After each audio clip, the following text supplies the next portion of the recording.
Hey guys, it's Brian and Josh with SoCo Customs, and we're a little bit late to the party, but as you know, last week they released the renderings of the new 2020 Silverado HDs, and we're just going to kind of run through our thoughts. And obviously we haven't seen anything in an auto show yet. It's I believe they're going to release it at the Chicago Auto Show, so obviously things are subject to change.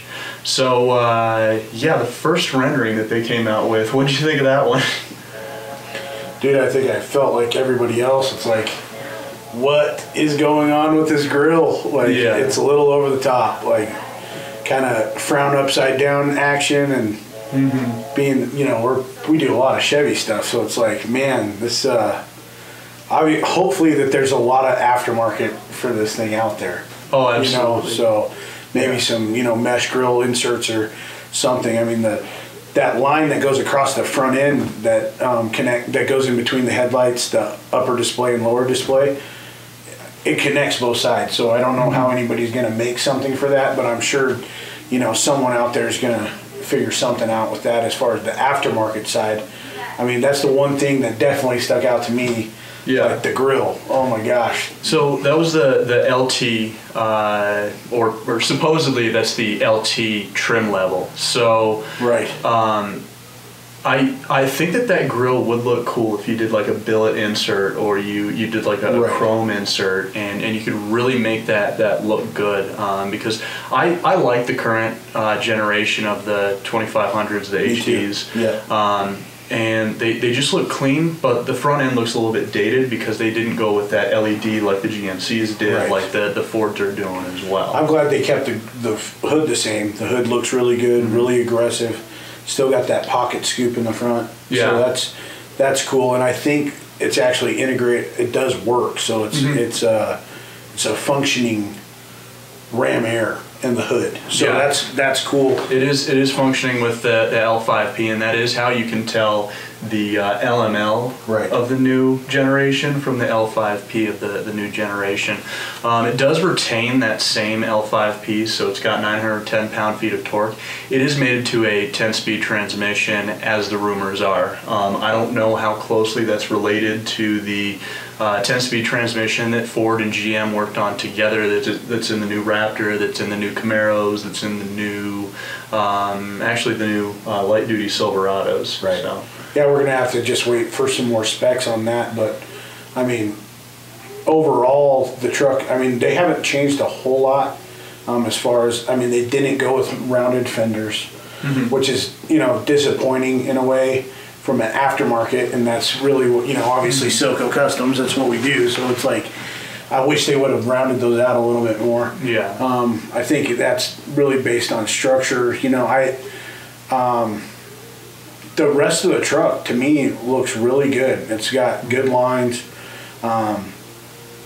Definitely doesn't mirror the 1500, which is kind of different in Chevy's way, because all those really mirrored each other, you know, like throughout the, you know, 2000s. I mean, the only differences you would see would be in the hood on the HDs. I mean, that's how you would really, unless you're looking at bolt pattern and lugs, you know, obviously the bigger the size and stuff like that, but, you know, everyday Joe would just look at a truck and go, oh, it's the same thing.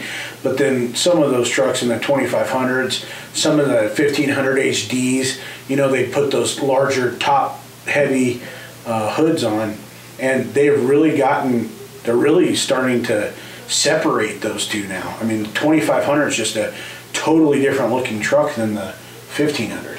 Yeah. You know, you see that in the body lines. I mean, especially with that light signature. And it's kind of funny because I've noticed that up to about 1999, Fords, their half ton and then their heavy duties, they all look the same. Right. And then they split. They split that line to where they looked very different.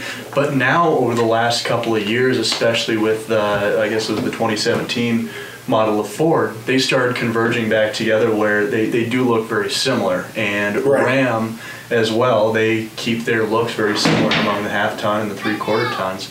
So what were your thoughts on the High Country thing? The High Country looks really good. I really like the light signature on it. I think that there's a lot that can be done from the aftermarket. I do like the mirrors that they're putting on him. Instead of being that very blocky, it does kind of, they kind of pop out. And I also noticed that even the clearance lights up top, they put little ridges in the middle ones instead of just having that bar. Gotcha. So that's kind of I didn't look that close to it, but I mean, I definitely,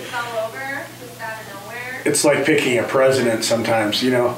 Lesser of the two evils. I'll go with the high country on this one. I mean, for sure. If there was nothing else I could do, that's definitely, that grill looks way better. Mm-hmm. Is it my style? No. Will it grow on me? Probably. Mm-hmm. It was like when, you know, Chevy came out with, they went from the 2000s and they switched over in 2004 or 03 was the first cat light, the cat eye. Everybody remembers the cat eye, and everybody was like, the cat eye, that is disgusting. I can't believe they did that. And then it grew on people, and we saw that transition, you know, as far as like liking that look. But now this is this is a whole new front end. This is changing the game. I do think that this front end, even on the half tons and the 3/4 tons, you're looking at it. Sort of harkens back to the cat eye look, where you've got that split look, and they're both different shapes. And I really think that that'll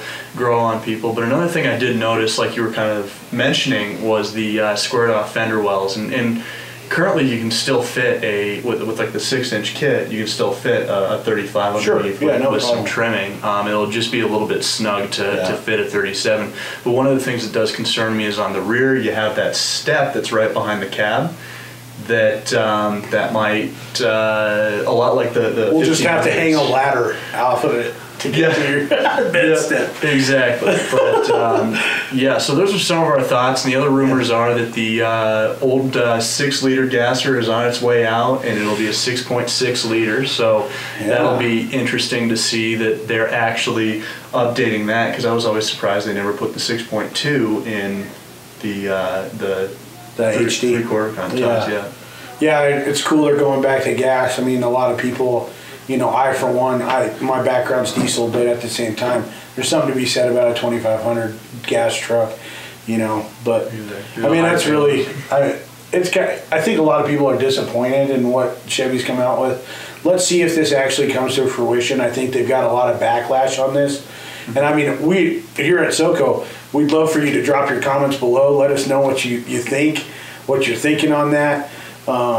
You know, if you see anything that we missed, you know, please let us know. Definitely comment below. But and definitely keep an eye on our channel. We'll look through the other new releases. I know Ram's coming out with one, and I would assume we work with Mike Maroney to do a lot of their retrofitting, so I would assume that as soon as these trucks hit dealers, we'll get one to play around with and lift and see what kind of cool stuff we can do with it. So give us a like, give us a subscribe, and make sure to drop your comments below on what you think of this new truck. Thanks for hanging out with us for a little bit.